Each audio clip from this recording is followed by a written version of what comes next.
Spirits in cemeteries. Please note that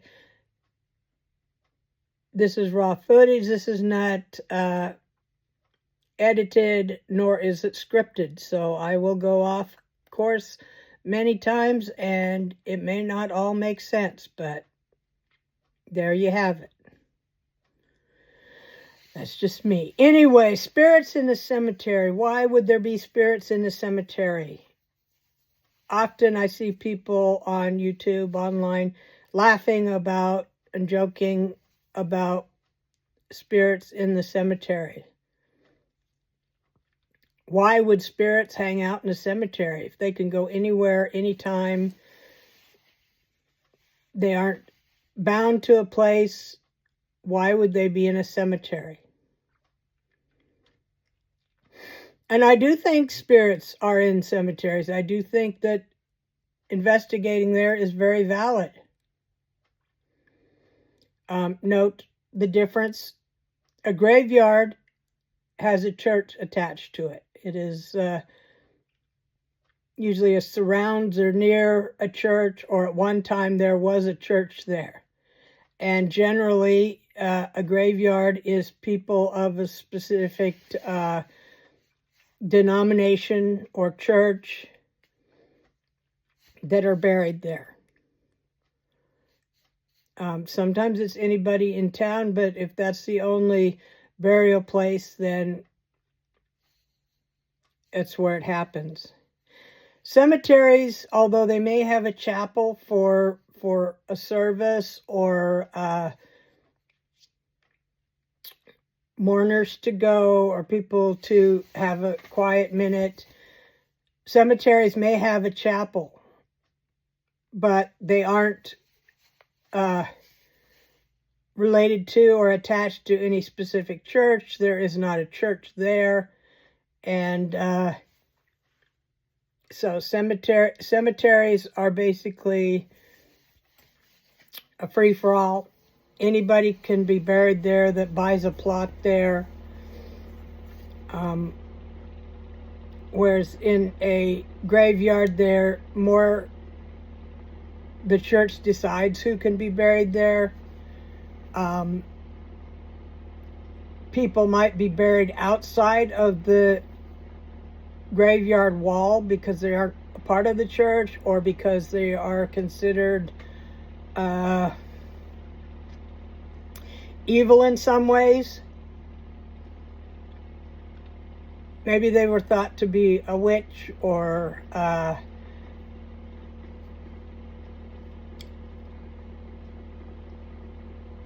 demonic, or I'm talking hundreds of years ago. I'm talking about when people saw healing women as witches, or the man who maybe has an bad temperament and keeps it to himself, and they decide that he's obviously possessed, or he's demonic or whatever.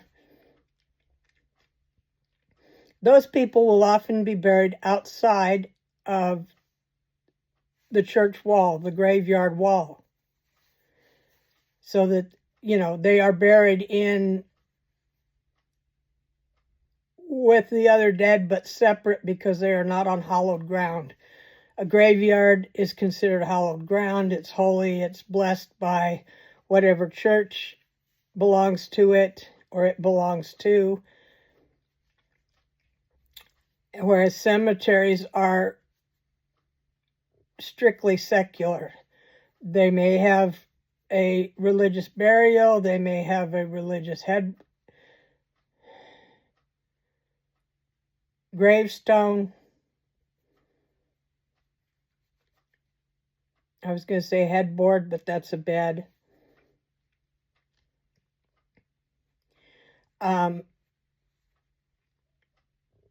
But they are not in of themselves consecrated or holy ground.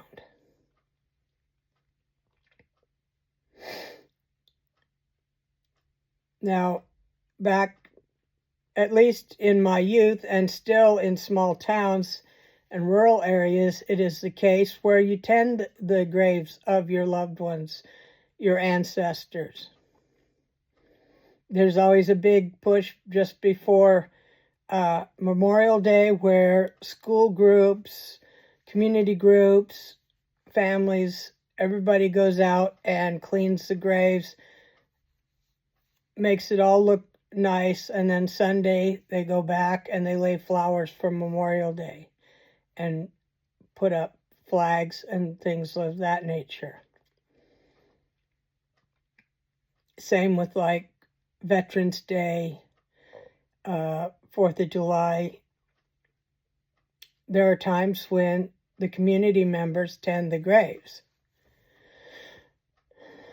Now, in modern times, perpetual care has become a thing where you pay up front and you expect that the cemetery staff is going to care for your loved one in perpetuity. This system has already started to break down to where, cemetery companies go bankrupt. Once it's a one-time payment, so at some point your cemetery is full and you're not getting more burials and more money in. And so, companies can go bankrupt and things are not tended. The same with more ancient cemeteries that weren't on perpetual care. Their descendants die off and there's nobody to care for their graves. The community moves on to other using other cemeteries, other graveyards, and so they can fall into disrepair, get vandalized, things of that nature. And it's a cultural, societal thing too, because now more people consider the human body just a shell, and once you've so-called disposed of it, buried it, you have nothing more to do with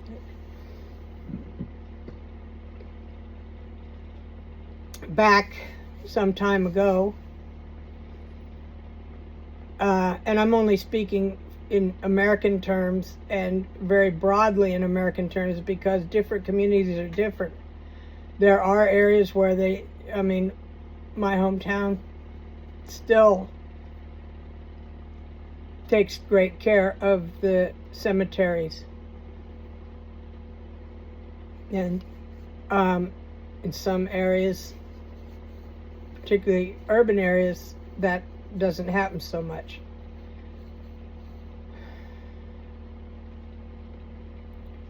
So, but at one point in our society and culture, it was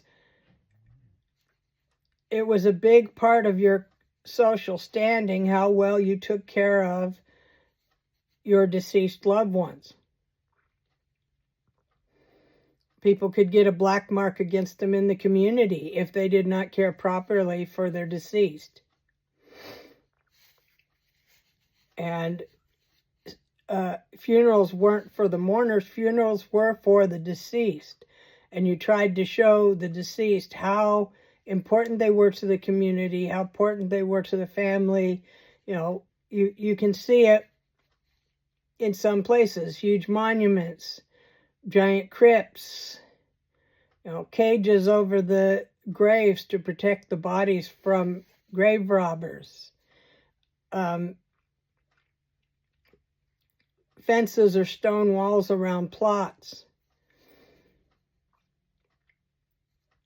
It's a funeral service with generally a religious leader, a choir, music, generally church music, not secular music. Lots of flowers. This was all to show the deceased loved one how important they were, how you cared for them, and their position in society at their death. And, you know, I mean, example, look at, okay, important figures, whether they be royalty or just important to a superstar, we'll call it, whatever. Huge processions, laying in state where people could view, where multitudes could view the body, giant church or funeral services,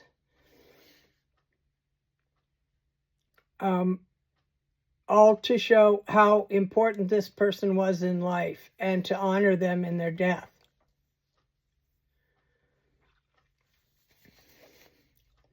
I mean, back in the day, people would bankrupt themselves to give their loved one a proper send-off.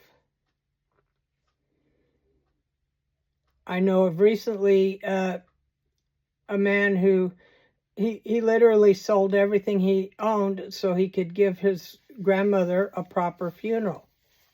So it still exists in some areas, in some cultures, and in some people's upbringing.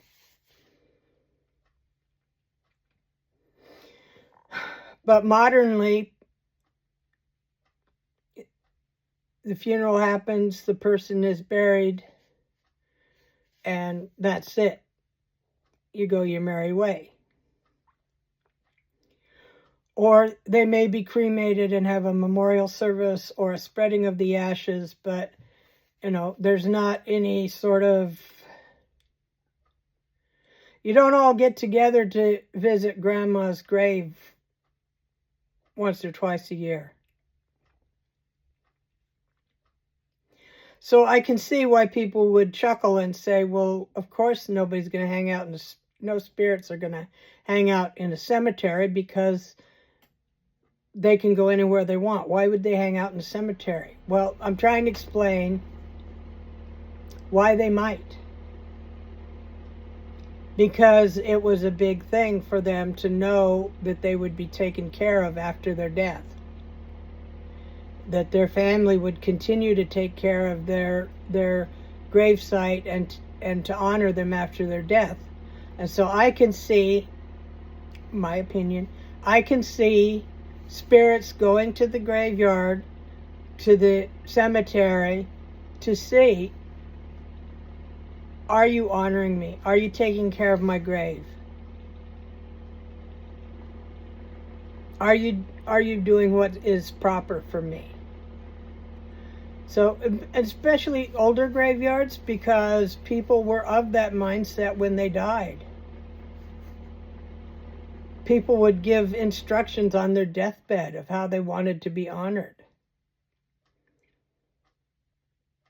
And it goes along the lines of, don't forget me. I don't want to be forgotten, even though I'm no longer here.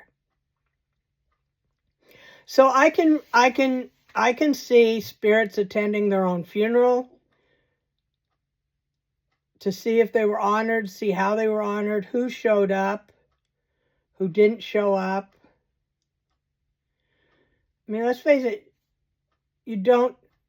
spirits in my mind don't suddenly turn into angelic beings full of love and life and forgiveness. To my mind, if you were a miserable, grouchy person in life, you may well be a miserable, grouchy spirit in death. So, yes, I think spirits might attend their own funeral, see who showed up, see how they were honored, if they were honored.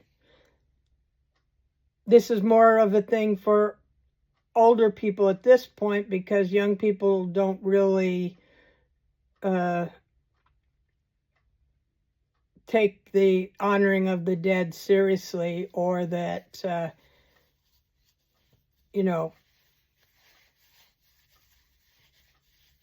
they should care for graves or should care for the memories of their loved ones beyond having maybe a photo on the mantle. all my opinions. Get mad if you want. Your experiences may be different, and I certainly welcome you talking in the comments of how you perceive these things. But, I can see spirits going to their own funeral, following their casket to the grave to see how they are honored, coming back to see, are they honoring me? Are they, is there flowers at my grave? Are they caring for me? Are they remembering me? Are they remembering me now that I'm gone? So I think investigating in a cemetery, if done respectfully, I expect respect is everything. Don't walk on the graves. Don't sit on the gravestones. Don't vandalize. Don't tear things up. Don't make jokes or jibes at the deceased. Even if that's how you would have behaved, maybe you have a joking relationship with your person. Fine. But don't make fun of others who have passed, or of where they are buried. And remember that not everybody could afford a fancy burial. Some might have a simple stone. The children's graves are the saddest, because these are lives that barely got started. And no, you don't take home pieces of a broken headstone or a broken headstone itself. You don't break headstones. You respect the space. And this is for everybody, not just investigators. But when you investigate, respect the people the spirits who are there. Respect that they might not want contact with you. Respect that they might just want peace and to be left alone. Thank them for allowing you to be there. Honor their memories. So, yes, I think there are spirits in the cemeteries. I think there are a lot of spirits in cemeteries. And if you think about it rationally, a spirit goes to the cemetery and they run into a whole bunch of other spirits, then they're not hanging out alone in a house or wherever. They have fellow spirits that they can commune with and talk with. Discuss how their lives were, how they passed. So, yes, there are many people that say spirits don't exist at all. When we're dead, poof, that's it. That's your opinion, and you're welcome to it. I believe in spirits, and I believe in communicating with the spirits, and that we can, if it's not against some rules that humans don't know, we can contact spirits and get evidence of them. So keep trying, keep gathering evidence, and one day we will have perhaps answers to many of these questions that we have now. So thank you for joining me. I appreciate it. I'm wearing a everyone is welcome here t-shirt. Nope, no paranormal shirt today. I wanted to show you I have clothes beyond paranormal clothes. And for all you reprobates, get off my lawn.